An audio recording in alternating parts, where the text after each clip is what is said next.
Capítulo 19. La carrera de carros termina con fuegos artificiales gracias a la capacidad especial de los centauros para viajar. Llegamos a Long Island poco después de que lo hiciera Clarice. Cabalgué a lomos de Quirón, pero no hablamos mucho durante el trayecto, y menos aún de Cronos. Tenía que haber sido difícil para Quirón hablarme de él y no quería agobiarlo con más preguntas. O sea, antes ya me había tropezado con otros casos de parientes embarazosos. Pero, ¿te lo imaginas? Cronos, el malvado señor de los titanes, el que pretendía destruir la civilización occidental. En fin, no era la clase de padre que invitarías al colegio el día de fin de curso. Cuando llegamos al campamento, los centauros tenían muchas ganas de conocer a Dioniso. Le habían dicho que organizaba unas fiestas increíbles. Pero se llevaron una decepción. El dios del vino no estaba para fiestas precisamente cuando el campamento en pleno se reunió en lo alto de la colina mestiza. En el campamento habían pasado 2 semanas muy duras. La cabaña de artes y oficios había quedado carbonizada hasta los cimientos a causa de un ataque de Draco Aionius, que, por lo que pude averiguar, era el nombre latino de un lagarto enorme, que escupe fuego y lo destruye todo. Las habitaciones de la casa grande estaban a rebosar de heridos. Los chicos de la cabaña de Apolo, que eran los mejores enfermeros, habían tenido que hacer horas extras para darles los primeros auxilios. Todos los que se agolpaban ahora en torno al árbol de Talía parecían agotados y hechos polvo. En cuanto Clarice cubrió la rama más baja del pino con el vellocino de oro, la luna pareció iluminarse y pasar del color gris al plateado. Una brisa fresca susurró entre las ramas y empezó a agitar la hierba de la colina y de todo el valle. Todo pareció adquirir más relieve, el brillo de las luciérnagas en los bosques, el olor de los campos de fresas, el rumor de las olas en la playa. Poco a poco, las agujas del pino empezaron a pasar del marrón al verde. Todo el mundo estalló en vítores. La transformación se producía despacio, pero no había ninguna duda, la magia del vellocino de oro se estaba infiltrando en el árbol, lo llenaba de nuevo vigor y expulsaba el veneno. Quirón ordenó que se establecieran turnos de guardia las 24 horas del día en la cima de la colina, al menos hasta que encontráramos al monstruo idóneo para proteger el vellocino. Dijo que iba a poner de inmediato un anuncio en el Olimpo semanal. Entretanto, los compañeros de cabaña de Clarice la llevaron a hombros hasta el anfiteatro, donde recibió una corona de laurel y otros muchos honores en torno a la hoguera. A Annebeth y a mí no nos hacían ni caso. Era como si nunca hubiésemos salido del campamento. Supongo que ese era su mejor modo de darnos las gracias, porque si hubieran admitido que nos habíamos escabullido del campamento para emprender la búsqueda, se habrían visto obligados a expulsarnos. Y la verdad, yo ya no quería más protagonismo, resultaba agradable ser un campista más, al menos por una vez.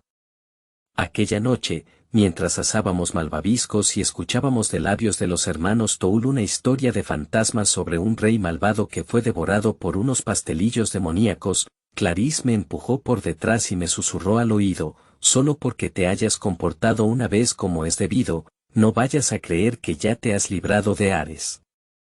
Sigo esperando la ocasión para pulverizarte. Sonreí de mala gana. ¿Qué pasa?, preguntó. Nada, dije.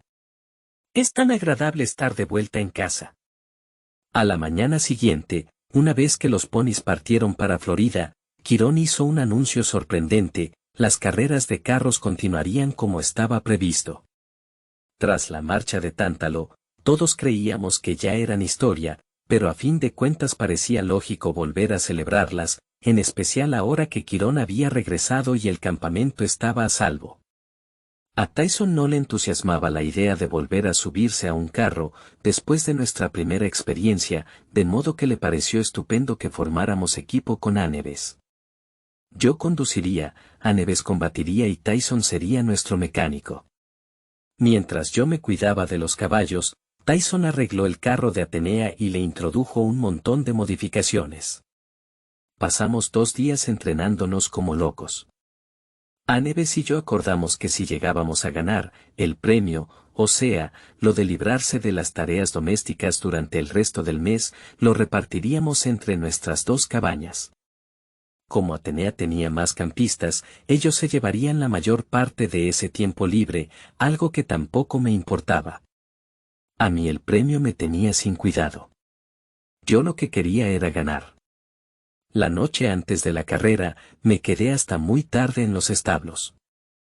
Estaba hablando con nuestros caballos y dándoles un último cepillado, cuando alguien dijo a mis espaldas: estupendos animales, los caballos. Ojalá hubiera pensado en ellos. Apoyado en la puerta del establo había un tipo de media edad con uniforme de cartero. Era delgado, de pelo oscuro y rizado bajo el salacot blanco y con una bolsa de correos colgada del hombro. ¿Hermés? Balbuceé. Hola, Percy. ¿No me reconocías sin mi ropa de deporte? Bueno, no sabía si debía arrodillarme o comprarle sellos o qué. Y entonces se me ocurrió por qué estaba allí. Oiga, señor Hermés, en cuanto a Luke. Él arqueó las cejas. Lo vimos, sí. Pero, ¿no lograste meterle un poco de sensatez en la mollera?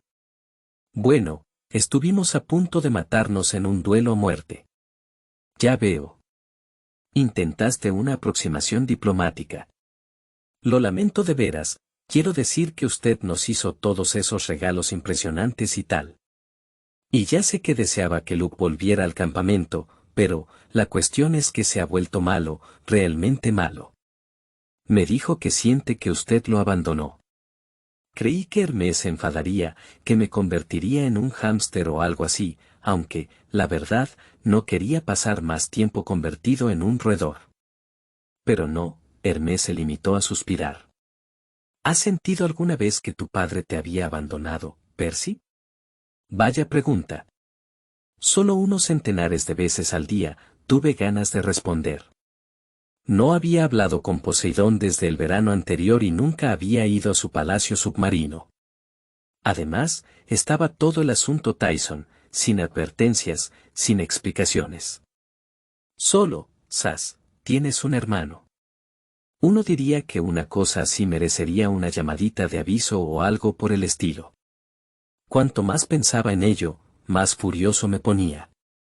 Me di cuenta de que si deseaba un reconocimiento por la misión que había completado, pero no de los demás campistas, quería que mi padre me dijese algo, que me prestara un poco de atención. Hermés se acomodó la bolsa de correos en el hombro.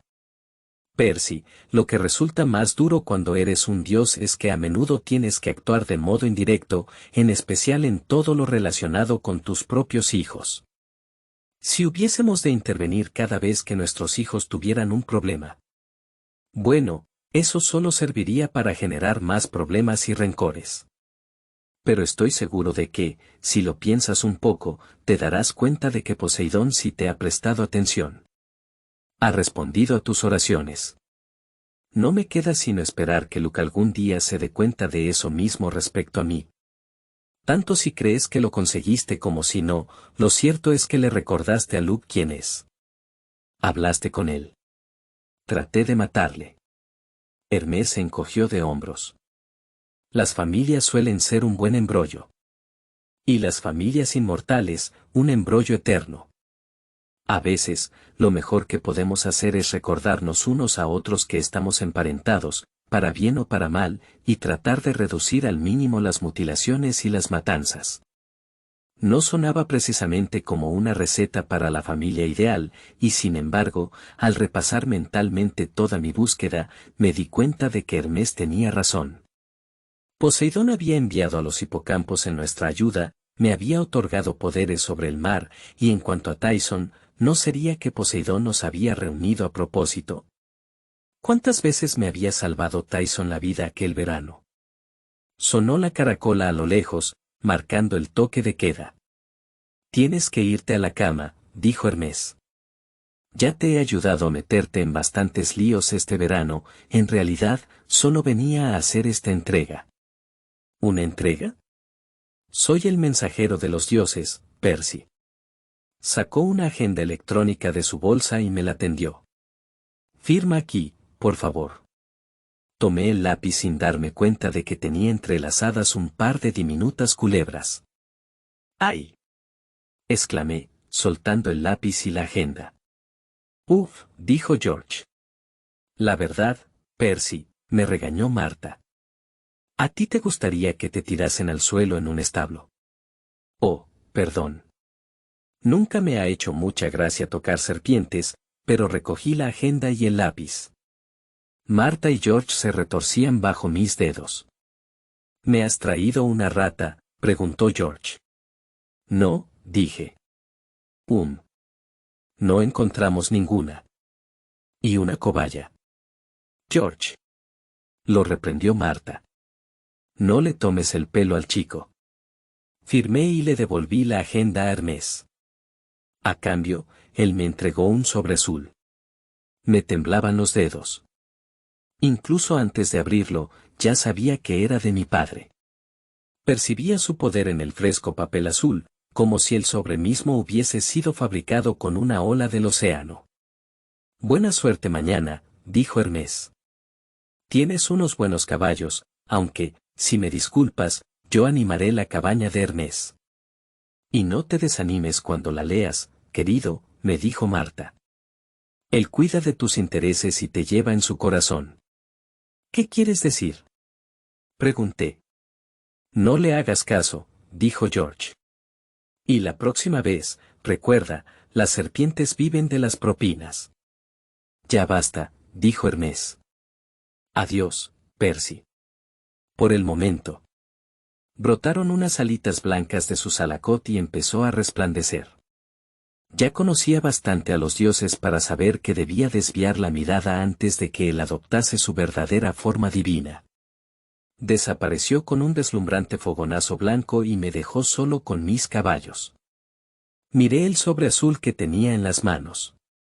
La dirección estaba escrita con la letra enérgica pero elegante que ya había visto una vez, en un paquete que me había enviado Poseidón el verano pasado. Percy Jackson Campamento Mestizo Farm Road 3. 141 Long Island, Nueva York 11-1954. Una carta de mi padre. Quizá me diría que había hecho un buen trabajo recuperando el vellocino de oro, o tal vez me explicaría lo de Tyson, o se disculparía por no haberse comunicado antes. Había un montón de cosas que quería que dijese aquella carta. Abrí el sobre y desplegué el papel. Una sola palabra figuraba en mitad de la página. Prepárate. A la mañana siguiente, todos hablaban de la carrera de carros, aunque miraban con inquietud al cielo como si esperasen que apareciera una bandada de pájaros del estínfalo. No apareció ninguno. Era un hermoso día de verano, con el cielo azul y un sol resplandeciente. El campamento empezaba a recuperar el aspecto de siempre, los prados, verdes y exuberantes, las blancas columnas de los edificios, reluciendo al sol, y las ninfas del bosque jugando alegremente entre los árboles. Yo, en cambio, me sentía fatal. Me había pasado la noche despierto, pensando en la advertencia de Poseidón. Prepárate. Es decir, se toma la molestia de escribir una carta, y escribe una sola palabra. Marta, la culebra, me había dicho que no me desanimara. Quizá Poseidón tenía motivos para ser tan parco, quizá ni siquiera él sabía sobre qué me estaba advirtiendo, pero intuía que algo muy gordo estaba a punto de ocurrir, algo que me acabaría arrollando a menos que estuviese preparado. No era fácil, pero intenté centrar todos mis pensamientos en la carrera. Mientras Aneves y yo guiábamos nuestros caballos hacia la pista, no pude dejar de admirarme ante el trabajo que Tyson había hecho con el carro de Atenea. La carrocería, cubierta de refuerzos de bronce, estaba reluciente. Las ruedas contaban con una nueva suspensión mágica y no notábamos el menor traqueteo mientras avanzábamos. Los aparejos estaban tan bien equilibrados que los dos caballos respondían a la menor señal de las riendas. Tyson nos había fabricado también 2 jabalinas, cada una con 3 botones en el asta. El primer botón dejaba la jabalina lista para explotar al primer impacto y para lanzar un alambre de cuchillas que se enredaría en las ruedas del contrario y las haría trizas. El segundo botón hacía aparecer en el extremo de la jabalina una punta roma, pero no menos dolorosa, diseñada para derribar de su carro al auriga. El tercer botón accionaba un gancho de combate que podía servir para engancharse al carro del enemigo o para mantenerlo alejado. Pensaba que estábamos en buena forma para la carrera, pero Tyson me advirtió que tuviera cuidado. Los otros equipos llevaban gran cantidad de trampas ocultas entre las togas. Toma, me dijo antes de empezar la carrera. Y me entregó un reloj de pulsera que no parecía tener nada de especial, solo una esfera blanca y plateada y una correa de cuero negro. Pero al mirarlo me di cuenta de que aquel era el artilugio en que había pasado trabajando todo el verano. Normalmente, no me gusta llevar reloj. ¿Qué más da la hora? Pero a Tyson no podía rechazárselo. Muchas gracias, hombre. Me lo puse y noté que era sorprendentemente ligero y muy cómodo. Apenas me daba cuenta de que lo llevaba puesto. No pude terminarlo a tiempo para el viaje, musitó Tyson. Lo siento, lo siento. Tyson, que no pasa nada. Si necesitas protección durante la carrera, aprieta el botón. De acuerdo. No veía de qué me iba a servir cronometrar la carrera, pero el interés de Tyson me conmovió. Le prometí que lo tendría presente. Oye, Tyson. Él me miró. Quería decirte, intenté encontrar una manera de disculparme por haberme avergonzado de él al principio, por decirle a todo el mundo que no era mi hermano de verdad. No era fácil dar con las palabras apropiadas. Ya sé lo que me vas a decir, dijo él, avergonzado. Que Poseidón se preocupó por mí, al fin y al cabo. Bueno, te envió para ayudarme. Justo lo que le había pedido. Parpadeé.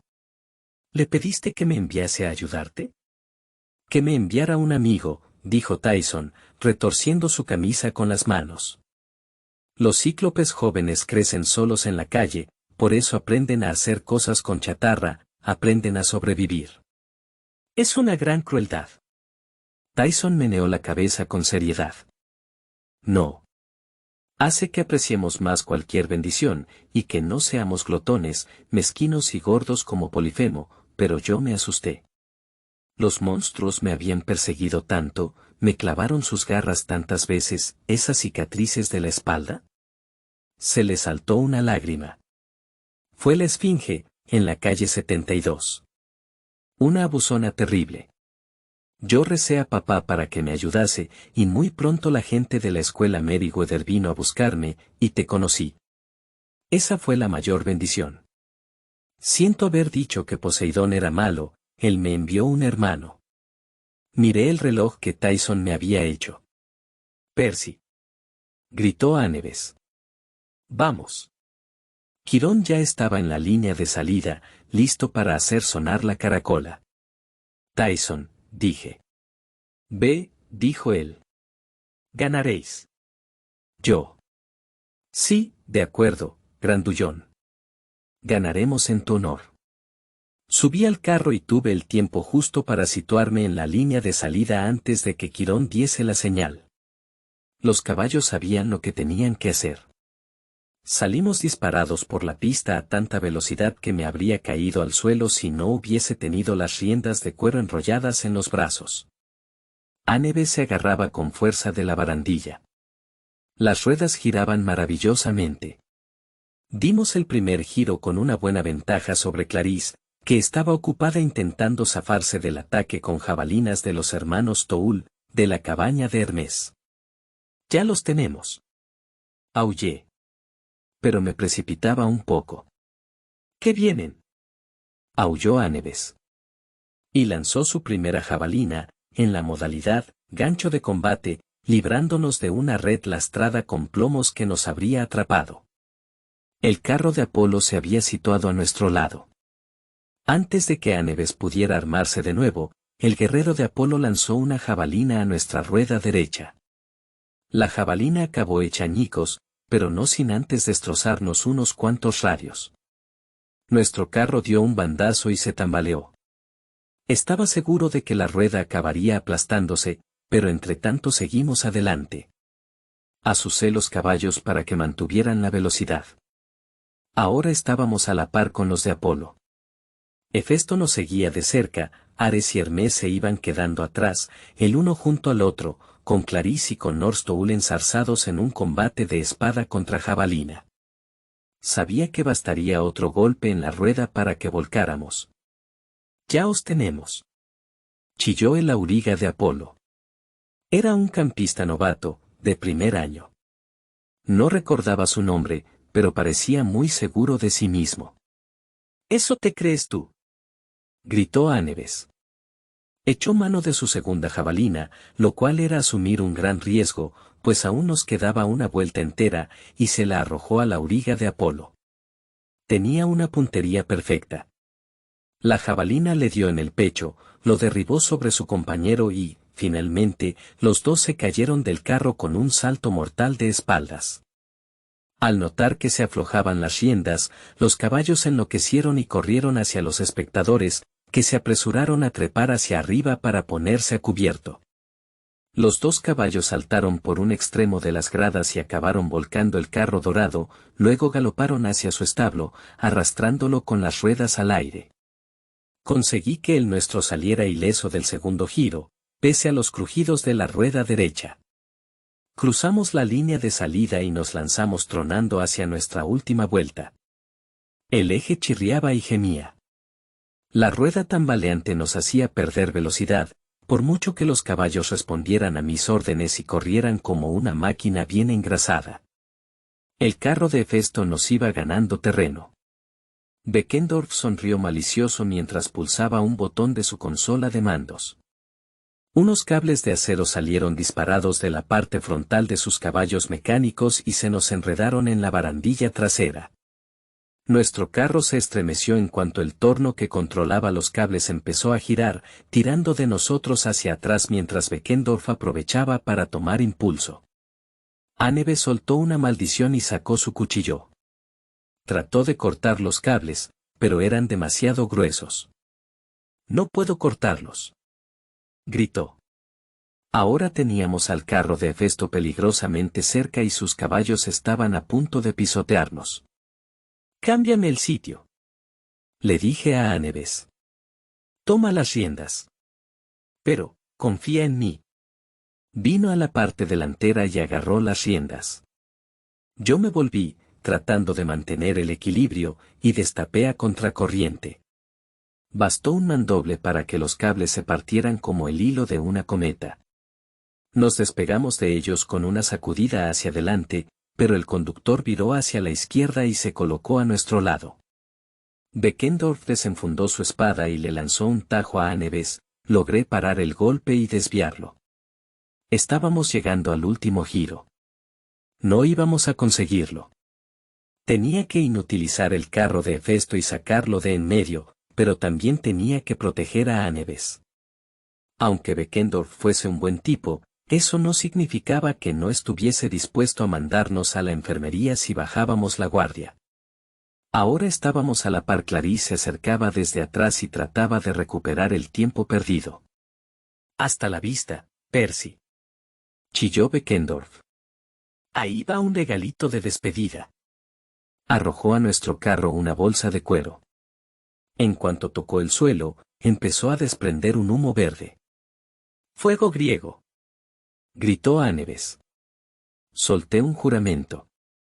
Había oído hablar de los efectos del fuego griego y supuse que nos quedaban unos 10 segundos antes de que explotara. «Sácalo de ahí», me gritó Áneves, pero era más fácil decirlo que hacerlo. El carro de Hefesto seguía pegado al nuestro, esperando hasta el último instante para asegurarse de que su regalito estallaba. Y Beckendorf me mantenía muy ocupado con su espada.